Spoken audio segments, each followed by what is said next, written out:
Hey everybody, Joel Wanasek here with Unstoppable Recording Machine, and I'm going to show you how you can take simple piano parts and use lo-fi and pulsing effects to make them interesting and cool in a mix. So to do this, I'm going to demonstrate a part I wrote for a Machine Head song. So the intro without it kind of sounded like this. Is there anybody out there? Is there anybody out there? And I wanted to add some cool chord movement to that, right? It felt kind of like stiff. So I came up with this piano part. Now the sound is kind of weird. I just have contact, standard, Alicia's keys, basic piano instrument, right? And they tune weird, so I had to put sound shifter on this to shift this up to get it to match their tuning. So I had to bump it up 40 cents. Okay, so I have this basic piano part. Out there? Is there anybody out there?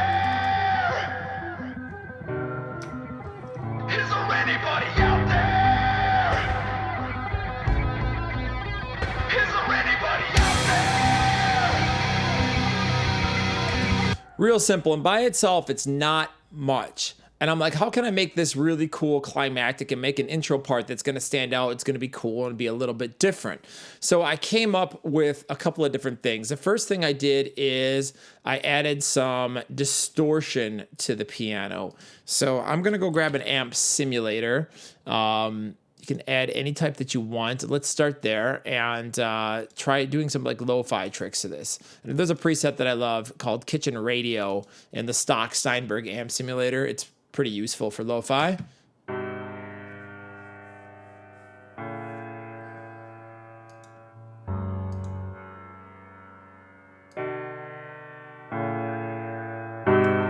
Play with a little bit more gain crunch maybe.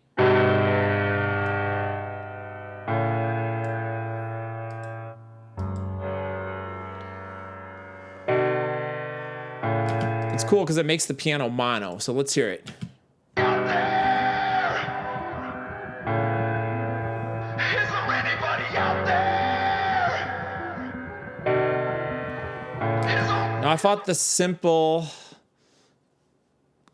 held out notes part of this was a little bit, I don't know, I wanted it to be more interesting. So then I decided to come in and add like a pulse to it. So some delay, right? When I say pulse, I mean delay, I should clarify.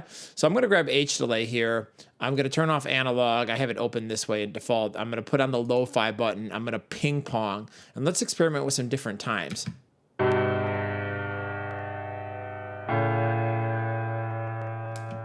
Sounds kind of goofy. So let's try maybe throwing it on a half note.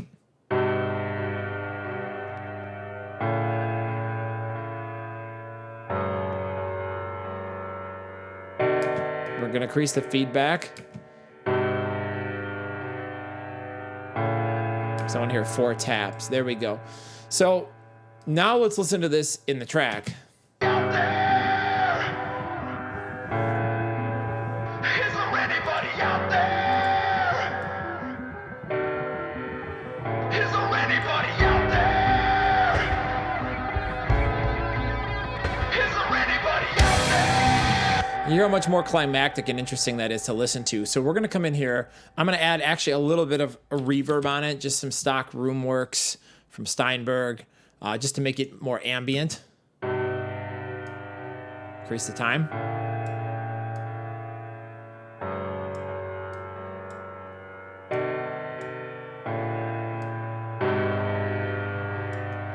And I'm going to actually grab a slightly less amount of gain. I'm going to go back from crunch to clean. It's getting a little bit crackly sounding. Too much distortion. Out there? Is there anybody out there?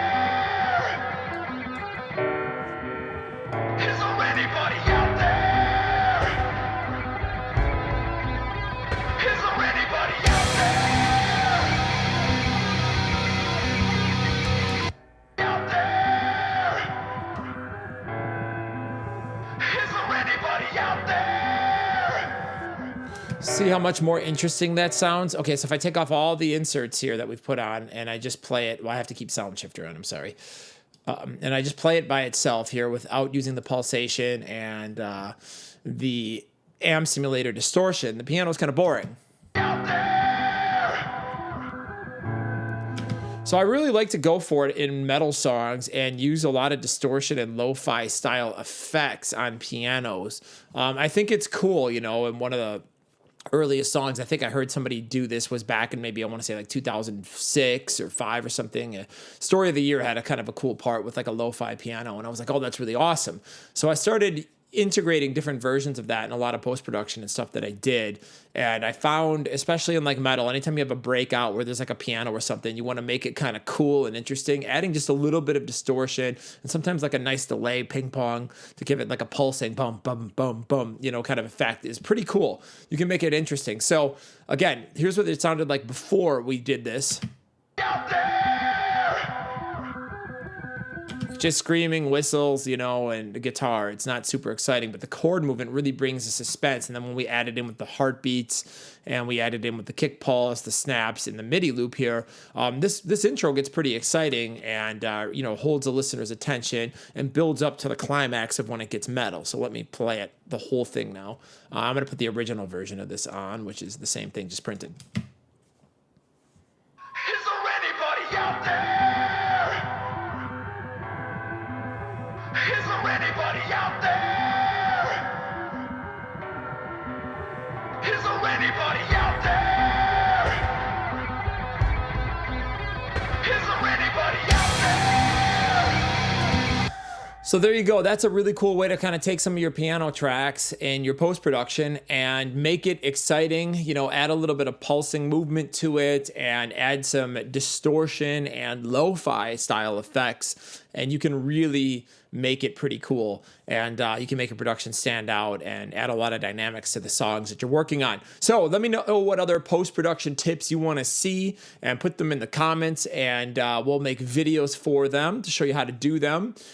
Please like and subscribe to our channel, obviously, because we have so many great mixing videos, post-production videos, and just general audio education videos. So thank you very much and happy producing.